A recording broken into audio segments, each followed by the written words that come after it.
फक्त मी विनंती करत आहे की मतदान होत असताना 100% मतदान प्रत्येक गावातून हे अजितदादांच्या कार्याकडे बघून सुनेत्रा काकींना त्या ठिकाणी व्हावं याच्यासाठी खरं तर येऊन लोकांशी मी संवाद साधत आहे. कारण का बारामतीकरांना तुम्ही आदेश देऊ शकत नाही, बारामतीकरांना तुम्ही विनंती करू शकता.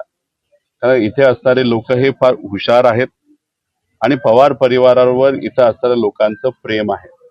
त्यामुळे इथे येऊन त्यांना मी विनंती केलेली आहे. खरं तर आज सकाळी कनेरीला जाऊन पवित्र हनुमान रायांचं त्या ठिकाणी दर्शन घेतलं आणि ते दर्शन झाल्यानंतर इथं काटेवाडीला येऊन लोकांशी संवाद त्या ठिकाणी साधलेला आहे. सर्व पक्षाचे लोक पदाधिकारी खरं तर इथं आलेले आहेत. काल संध्याकाळी हा दौरा तिथं ठरला, पण हा प्रचार दौरा नसून लोकांचा संवादाचा कार्यक्रम आहे असं आपल्याला त्या ठिकाणी म्हणता येईल. आणि इथं लोकांशी संवाद साधून पुढच्या गावासाठी त्या ठिकाणी मी आता जात आहे. पूर्वी जसं पवार कुटुंबीय सर्व एकत्र यायचं आणि प्रचाराकरिता उतरायचं, तशा पद्धतीने हा प्रचार होणार आहे. खरं तर इथं येत असताना मी रोहित पवार म्हणून आणि अजितदादांचा पुतण्या म्हणून आणि दादांचा कार्यकर्ता म्हणून प्रचारामध्ये आलेलो आहे. पूर्वीच्या निवडणुका जर आपण बघितल्या तर लोकांना सुद्धा माहिती आहे आणि अख्ख्या महाराष्ट्राने त्या ठिकाणी बघितलेलं आहे. पवार साहेबांची निवडणूक असो, अजित काकांची असो, नाहीतर आत्यांची असो, प्रत्येक निवडणुकीला परिवार म्हणून आम्ही सर्वजण एकत्रित त्या ठिकाणी फिरत होतो. कुणी ड्राय भाग घ्यायचं, कुणी शहर घ्यायचं, कुणी इतर राहिलेला भाग त्या ठिकाणी घ्यायचं, लोकांशी बोलायचं, महिलांचे काही कार्यक्रम नाही तर भेटी काही लोक घ्यायचे. त्यामुळे ते जे वातावरण होतं, तो जो काळ होता, हा संयुक्तित पवार परिवारासाठी अतिशय महत्वाचा आणि चांगला काळ त्या ठिकाणी होता. पण नंतर ज्या गोष्टी झाल्या त्या झाल्या आणि आज दुर्दैव असं आहे की पोटनिवडणुकीमध्ये ते सुद्धा दादा गेल्यानंतर इथं निवडणुकीच्या प्रचारासाठी यावं लागतंय.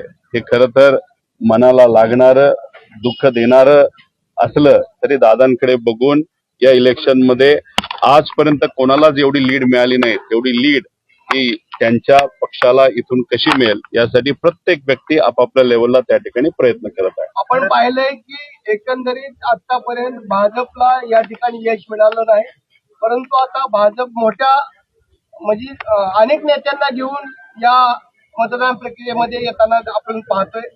भाजप आल्याने राष्ट्रवादी सुनेत्राबाईंना फायदा होईल का तोटा होईल? बघा, आज जे कोणी लोक सुनेत्रा काकींना मदत करण्यासाठी येत आहेत त्यांच्या मनामध्ये काय हेतू हा वेगळा, पण आज बारामतीकरांनी त्या ठिकाणी ठरवलेलं आहे की आपल्याला अजितदादांनंतर सुनेत्रा काकींच्या पाठीमागे या निवडणुकीमध्ये त्या ठिकाणी थांबायचं आहे. ठीक आहे, काही पक्ष दीर्घकालीन पुढचा विचार करून त्या ठिकाणी येत असले तरी तो त्यांचा विषय आहे. आणि बारामतीकरांना मग काही लोक जर दीर्घकालीन विचार करून इथं बारामतीमध्ये येत असतील आणि खास करून मोठे इतर पक्ष, तर बारामतीकरांना त्यांनी त्या ठिकाणी ओळखलं नाही असं आपल्याला म्हणावं लागेल. पण आज जो कोणी येईल त्याची खऱ्या अर्थाने मदत आपल्याला त्या ठिकाणी लागणार आहे.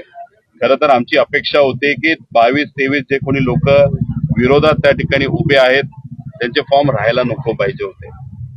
सामान्य लोकांनी, प्रामाणिक कार्यकर्ते आणि प्रामाणिक अजितदादांच्या पदाधिकाऱ्यांनी खूप मनापासून प्रयत्न करून 60 वरनं आकडा तो 22-23 वर आणला.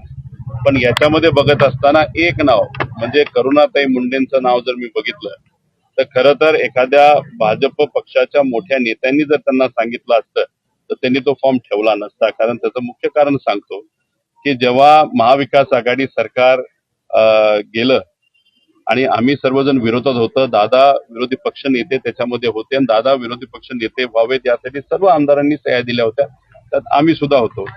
आणि मग त्यावेळेस धनंजय मुंडे हे दादांच्या मार्गदर्शनाखाली भाजपच्या विरोधात म्हणजे त्या सत्तेच्या विरोधात त्या ठिकाणी बरंच काही बोलत होते.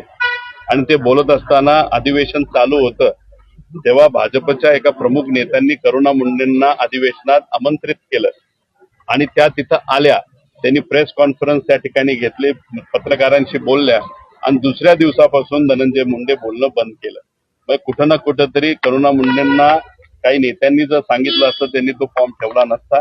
पण कोणाचाही फॉर्म आज राहिला तरी लोक फार हुशार आहेत. मला असं वाटतं की जे बाहेरून लोकांनी मतदान उमेदवारी इथं केलेली आहे त्यांना एक सुद्धा मतदान बारामतीतून त्या ठिकाणी मिळणार नाही. नवनवीन घडामोडी पाहण्यासाठी स्टार महाराष्ट्र न्यूजला सबस्क्राईब करा आणि ताज्या बातम्यांचे अपडेट मिळवण्यासाठी बेल आयकॉनला प्रेस करा आणि परिपूर्ण बातमी बरोबर रहा, इतरांपेक्षा एक पाऊल पुढे.